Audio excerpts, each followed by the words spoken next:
Fiawo ƒe agbalẽ ta 9. Solomo tu gbedoxɔ la.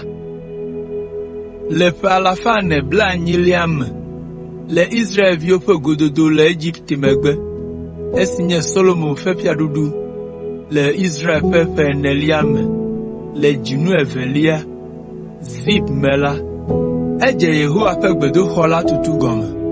Gbedoxɔ si fia Solomo tu na Yehowa la didi mita 27, keke mita 9, eye wòkɔ mita 13.5. Akpata si le gbedoxɔ la ƒe dodonu xɔnu la didi sɔ kple gbedoxɔ la ƒe kekeme, si ƒe kekeme nye mita 9, eye wòdo ɖe gbedoxɔ la ŋgɔ mita 4.5. Ewɔ fesre suesue siwo ƒe nugbɔ lɔ ɖe gotago me la ɖe gbedoxɔ la ŋu. Le gbedoxɔ la ƒe akpata gã kple xɔ titinatɔ ƒe gliwo megbe la, woɖo gli siwo me xɔŋuxɛwo le la ɖi godoo va kpe. Xɔ anyigbatɔ keke mita 2.5, xɔ titinatɔ keke mita 3 kloe, eye xɔ tametɔ keke mita 3 kple nu sue aɖe. Le gbedoxɔ la godo la, eɖo gli kpui ƒo xlãe, ale be womaŋɔ gbedoxɔ la ƒe gli la atsɔ naneke ade me o. Wokpa kpe siwo ŋu dɔ wowɔ le gbedoxɔ la tutu me la le kpekuƒe la, ale womese zu fia alo dɔwɔnu bubu aɖeke ŋu dɔ wɔwɔ ƒe ɖiɖi le xɔa tuƒe o. Wotoa gbedoxɔ la ƒe dziehe gome gena ɖe anyigbatɔwo me. Atrakpui gɔdɔgɔdɔwo tso anyigbatɔawo me yi xɔtaxɔ gbãtɔwo me. Bubuwo hã gatso xɔtaxɔ 2liawo me yi 3liawo me. Esi wowu gbedoxɔa nu la, Solomo tsɔ sedati fa ɖe gliawo kple daɖedziawo kple sɔtiawo ŋu. Etu xɔŋuxɔewo ƒo xlã gbedoxɔ la, ɖe sia ɖe kɔ mita 3, eye wòlé wo ɖe gbedoxɔ la ŋu kple sedatiwo. Yehowa ƒe nya va na Solomo be, le gbedoxɔ si tum nèle ŋu la, ne èzɔ ɖe nye ɖoɖowo nu, nèwɔ nye kɔnuwo dzi, ne èlé nye sewo me ɖe asi, eye nèwɔ wo dzi la, ekema mato dziwò awɔ ŋugbe si medo na fofowò David la dzi. Manɔ Israelviwo dome, eye nyemagblẽ wo ɖi akpɔ o. Ale Solomo gbedoxɔ la tutu nu mlɔeba. Efa seda ƒuƒowo ɖe gliawo ŋu le xɔawo me, tso anyigba ɖatɔ gbedoxɔ la ƒe dzisasã la, eye wòɖo sesẽwo ƒuƒowo ɖe gbedoxɔ la ƒe anyigba le xɔawo katã me. Eɖe mita 9 ɖe gbedoxɔ la megbe, eye wòtsɔ sedaƒuƒowo ma teƒe siwo ɖe ɖe megbe la me tso anyigba ɖatɔ xɔ la ƒe dzisasã be wòanye xɔ anɔ gbedoxɔ la me.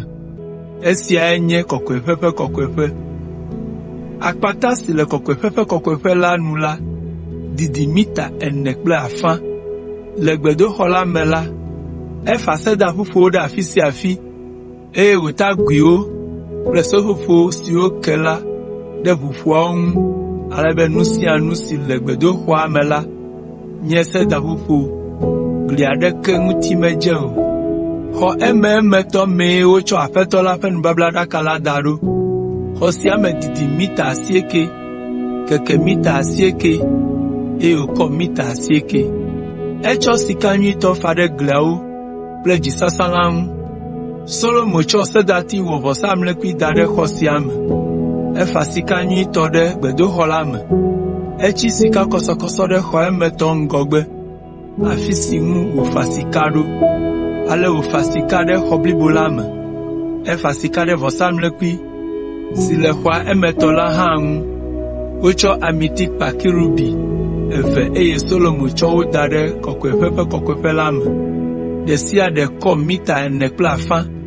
Kerubi gbãtɔ ƒe aʋala ɖeka didi mita 3, aʋala 2lia didi mita 5, eye tso woƒe aʋalawo ƒe nugbɔ yi aʋala bubu gbɔ le mita 10.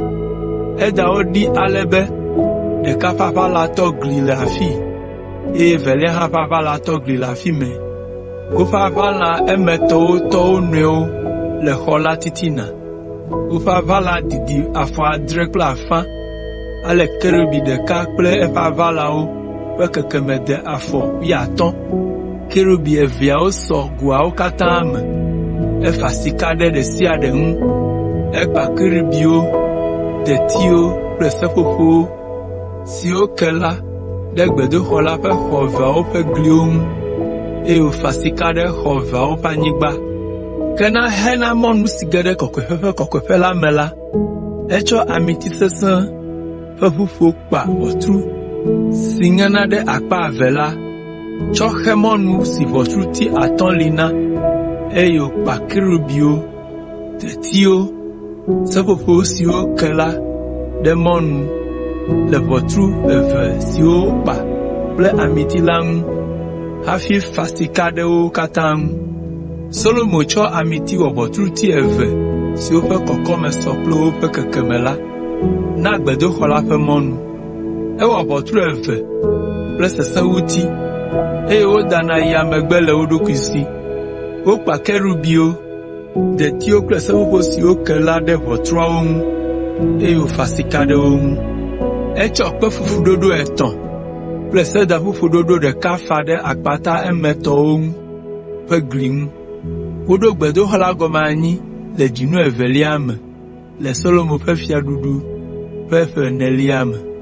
Wowu xɔ blibo la tutunu le Solomon ƒe fiaɖuɖu ƒe ƒe 11lia ƒe ɣleti 8lia, Bul me. Ale gbedoxɔ la tutu xɔ ƒe 7.